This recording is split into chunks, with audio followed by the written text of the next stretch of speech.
뱃속의 아이가 스스로 목숨을 끊었다. 내가 대학생 1대1이야. 그늘도 너는 이모네 집으로 놀러갔어. 마침 그날은 이모가 점사를 봐주시는 날이었지. 우리 이모는 언제나 찾아가면 점을 봐주시는 분이 아냐. 구술하시거나 기도를 가신다거나 특별한 볼일이 있지 않으시면 미리 예약을 받고 일주일에 3일 정도만 일을 하셔. 언제나 이모네 집은 나에겐 최고의 힐링의 장소였지. 이모네 별채 사랑방에 누우면 세상 만사. 마음도 너무 편하고 또 그렇게 잠이 잘 오기 때문에 난 낮잠 잘 때도 이모네를 종종 이용했거든. 역시 그날도 이모네 거실에는 점을 보러 온 사람들이 많았고 앉아서 순서를 기다리고 있었어. 이모가 예약받은 고객님들 이외엔 봐주시지 않는데도 항상 그랬어. 난 들어가선 한참 있어야 이모 보겠네 하고는 접수를 받아주시는 누나께 얼마나 걸릴 것 같냐고 물어보고 누나랑 얘기 좀 하고 있었어. 그러다 방에서 이모랑 고객님의 대화를 자연히 듣게 되었지. 신당 이용 고객님들의 대부분이 여자들인 건 얘기 안 해도 알겠지. 그분도 여자분이셨어. 방 안에선 30대쯤 되어 보이시는 여자분의 말소리가 들렸어. 근데 내용이 조금 꼬리한 거야. 내용을 요약하면 쉽게 얘기해서 결혼한 지 얼마 안 되었는데 남편이 좀 이상하다. 여자가 있는 것 같은데 어찌하면 좋을까요? 난 속으로 낄낄댔지. 이제 저 여자 이모한테 혼나고 쫓겨나겠네. 우리 이모가 절대 안 봐주시는 점사가 있는데 유부남 유부녀들의 애정 같은 거야. 한마디로 결혼 생활에 중대한 이상이 생길 수 있는 얘긴 절대 안 하시고 유부남 사랑하고 그런 건 절대 용서가 없으셔. 진실한 사랑이 어쩌고 저쩌고 하면 미친년아 그 사랑개나 줘버려라 하시는 분이거든. 만약 유부남 사랑한다고 그런 거에 대해 묻거나 본부인 떼어내는 방법 같은 거 물으러 왔다가는 자리에 앉아 말도 꺼내기 전에 어디 멀쩡하게 생긴 년이 남의 남자나 따라 다니냐며 그게 사랑인 줄 아냐고. 재수 없으니 썩 꺼지란 욕먹고 쫓겨나는 걸 여러 번 봤고 남편 여자 문제 같은 거 알아보려고 온 여자들에겐 그딴 건 뭐하러 알고 싶어해. 그딴 거 묻고 싶으면 딴 데 가서 알아봐. 네가 잘해봐라. 남편이 딴만 먹나? 이런 데 찾아다니며 쓸돈으로 남편 좋아하는 특별식이나 하나 더 만들고 기다려봐라. 집 나간 남편도 돌아올 테니. 거의 저중 한 소리 듣고 그냥 쫓겨나기 일쑤야. 물론 특별한 예외 케이스는 있어. 그런데 그 방에서 이모의 말소리가 안 들리더라고. 난 또 호기심이 발동했지. 이모가 아무 말씀이 없으시다는 얘기는 생각 중이라던가 말을 망설이신다는 얘긴데 그건 그 새댁이 이모의 원칙에 예외적인 케이스란 거였거든. 나랑 누나는 서로 누가 먼저랄 거 없이 방 안에 귀를 기울였어. 그렇게 잠시 정적이 흐르더니 이윽고 이모가 입을 떼시는 거야. 내일 낮에 나랑 어디 좀 가자. 외출 준비하고 기다려라. 그리 말씀하시고는 밖에 연락처 알려놓고 가거라 하시고는 딴 말씀을 안 하셨어. 방에서 그 새댁이 나왔지. 그리고 난감한 표정으로 나와선 누나에게 연락처를 알리고 돌아갔어.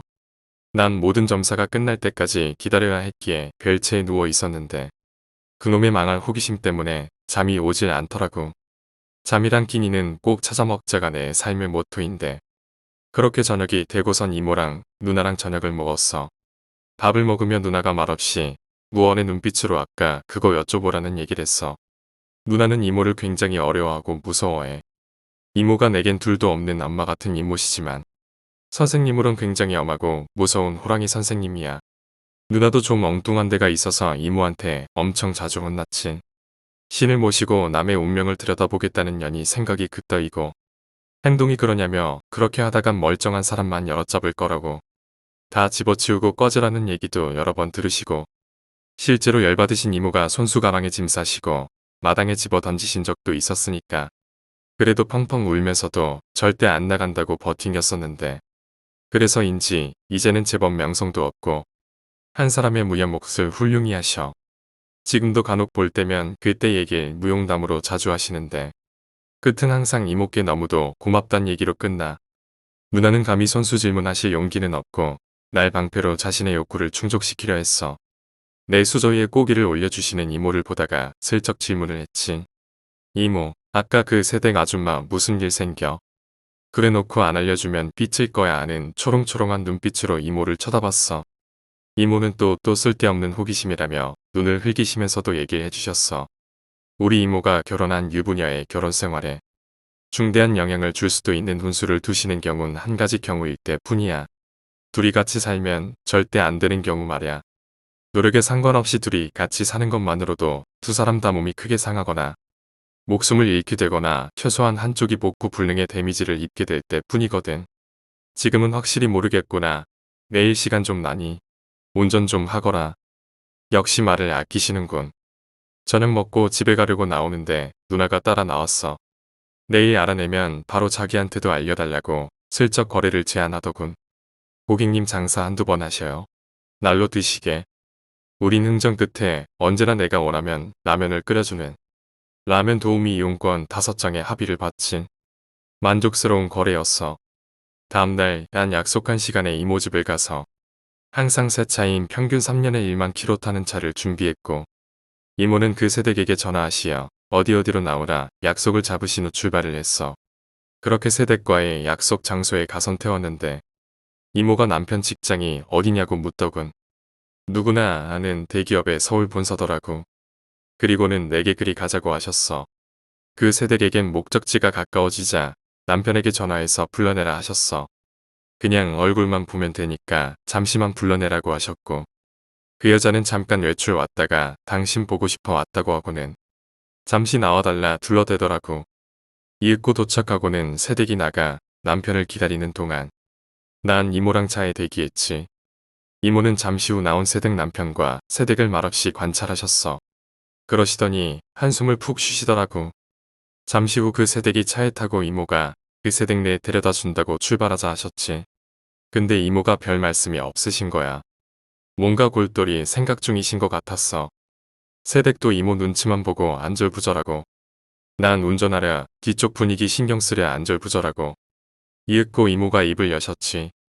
네 남편 딴 여자 있는 거 맞다. 그리고 평생 그런 문제가 일어날 거다라고 얘기하셨어.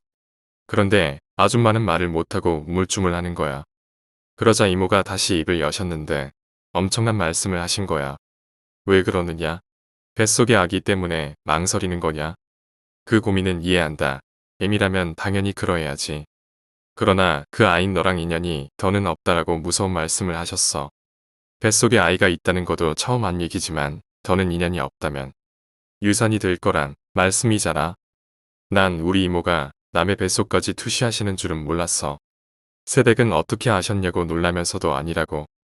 병원에서도 아무 이상 없다고 했다며 부정했지.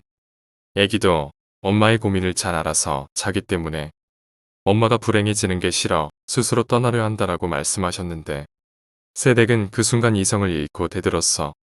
난 참 난감하더라고. 이모 편을 들어 아줌마에게 뭐라 그러자니 새댁 입장에선 어느 여자가 저런 소리 듣고 흥분 안 할까 싶어서 그러더니 그 새댁은 당장 차 세워달라더니 중간에서 내려버리더라. 이모는 내리는 새댁에게 내 말대로 되면 남편이 먼저 틀림없이 이혼을 요구할 테니 그러면 다시 찾아오라 얘기를 하셨어. 새댁은 아무 대답 없이 뒤도 안 돌아보고 갔지. 난 이모만 모시고 이모 댁을 돌아왔는데 쪼르륵 달려온 누나에게 저 얘기만 해주자. 알아낸 것도 없다며 계약 파기를 선언했지만 난 신용거래에서 그런 건 없다며 까불면 신불 등록해서 다음은 없다는 말에 누나는 라면 5번을 끓여서 바쳐야 했어. 그 아줌마를 다시 만난 건 두어 달 지난 어느 휴일이었어. 누나도 외출한 휴일이라 점심때가 되자 난 이모께 말했지. 오랜만에 알바팀 께 있어 주머니가 빵빵한데 우리 나가서 돈가스라도 좀 썰다 옵시다. 오늘 데이트 비용은 짜랭 내 부담하리라. 했더니 이모는 웃으시며 오늘은 꼭 봐야 할 손님이 올 것 같으니 다음에 가자고 하셨지. 그래 그냥 집에 놀고 있었는데 누가 급히 문을 두드리는 거야. 이모 집엔 초인종도 인터폰도 없어. 꼭 써야 하는 기계 이외엔 이모는 기계 자체를 싫어하셔서 내가 나가서 대문을 열어줬어. 밖에는 그 새댁이 서 있었어. 그러더니 이모를 찾으셨지. 이모가 방에서 나오시며 올 줄 알고 기다리고 계셨다 하셨어. 새댁은 이모를 보자마자 달려가 이모를 껴안고 막 펑펑 울기 시작했어. 이모는 다 알고 있으시단 듯 오해하는 새댁의 등을 두드리시며 방으로 데리고 들어가셨어. 난 얼른 부엌으로 달려가 냉장고에서 아무거나 손에 잡히는 음료수 2잔을 들고는 이모 방으로 갔지. 난 차를 들이곤 구석탱이에 조용히 앉았어. 이모가 나가라 할까 조마조마했어. 그분은 이모와 만난 후 들은 얘기도 있고 해선 건강도 더 챙기고 남편도 예전과는 다르게 애기 때문인지 집에 더 충실해지는 듯 하여 그냥 미신이다 생각하고는 생활에 충실하려고 애썼다고 해. 그러다 어느 날 갑자기 몸이 이상해서 병원에 달려갔는데 애기는 탯줄을 목에 감고 이미 숨져 있었다고 해. 이 분은 수술로 죽은 아이를 꺼내고 그렇게 뱃속에 아이를 잃으시고는 깊은 시름에 잠겨 있는데 남편이라는 작자는 위로가 되기는 커녕 그런 여자를 홈져두고 또다시 밖으로 나돌기 시작했고 급기야는 애기의 유산을 빌밀어 그걸 여자의 잘못으로 몰아가며 이혼을 요구하기 시작했다고 해. 그제서 이모의 애기가 실언이 아니라는 생각이 든 새댁은 부랴부랴 이모를 찾아온 거였지. 다 이모 얘기대로 되었으니까. 이모는 얘기를 다 들으시고 얘기를 하셨어. 너를 보고 남편을 보자고 한 건 조금이라도 둘이 노력하면 잘 될 가능성이 있는지 보려고 한 건데 너희는 도저히 상극 중에도 상극이더구나. 계속 같이 하면 네가 죽고 네 남편도 살인자의 멍에를 쓰고 살아야 할 것 같았다. 다행히 남편이 꽤 부유해 네가 원하는 대로 해준다면 위자료는 섭섭치 않게 줄 것 같으니 이쯤에서 갈라서거라. 그리고 이혼을 하게 되면 네 하고 싶은 공부하러 외국에 한 3년 살다 들어오거라. 외국에는 꼭 나가거라. 국내에 있으면 남편이랑 필연적으로 다시 엮일 것이다. 그런 후엔 앞으로의 네 인생은 잘 풀릴 것이다. 이리 얘기하시는 거야. 이후 새댁은 합의 이혼을 했고 유학 수속을 끝내고는 공부를 하러 떠났어. 이혼에 쉽게 합의해주자 남자는 기분 좋게 꽤 많은 위자료를 내놓았어. 떠나기 전에 이모께 인사를 오셨었는데 나도 마음속으로 예쁜 새댁의 새로운 인생 장도를 빌었지. 그런 후 나만 이 얘길 누나한테 비싼 값에 팔아먹었어. 라면 끓이기 쿠폰 20장에. 그리고 몇 년 후 내가 직딩 초창기에 이모네 갔다가 귀국한 새댁을 다시 만나게 되었지. 귀국해 인사 온 새댁은 내가 첫눈에 몰라볼 정도로 예쁘고 세련되어져 있었어. 그분은 첫눈에 날 알아보시고는 무척 반가워하셨어.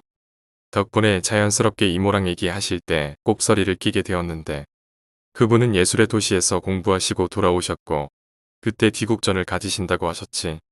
그쪽에선 유명하신가 봐.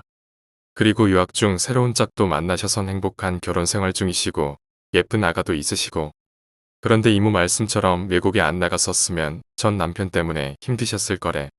새로운 여자랑도 잘 안 되었던지 여자분 친정집으로도 찾아다니고 어찌 알았는지 유학 중에도 계속 전화해선 찾고 징징거리고 요즘은 내가 잘못했어. 당신 없인 안 돼. 우리 다시 시작하자였는데 이미 새댁에게 그 남잔 이웃집 아저씨만도 못한 남이었고 차갑게 식은 애정은 그저 귀찮게 구는 날파리 같은 존재였지만 아무튼 국내에 있었으면 굉장히 피곤하게 만들었을 거라고. 이 남자는 나중에 같이 동거하는 여자에게 폭력을 휘둘러 그런 일이 여러 번이라 결국 깜빵에 가셨다죠. 새댁은 지금도 이모를 자주 찾아오셔. 이모네 집 거실엔 그분이 선물하신 큰 그림이 떡하니 걸려있지. 내게도 꽤 큰 그림 한 점 주셨는데 그런 고상한 그림은 안 어울려 한 귀퉁이에 치워뒀다가 화방에 팔았어. 난 그냥 별 기대 없었는데 화방에서 제시한 가격의 뒤로 넘어갈 뻔했네. 호당 얼마씩 계산하니 몇백이더라고. 걸어주고 위탁 판매하면 임자 잘 만나면 더 받는다 했는데 그냥 넘겼어. 나도 공짜로 얻은 건 남도 좀 남아야지. 오늘 이야기는 여기까지입니다. 오늘 이야기가 재미있으셨다면 구독과 좋아요, 댓글 부탁드립니다. 댓글은 저에게 큰 힘이 됩니다.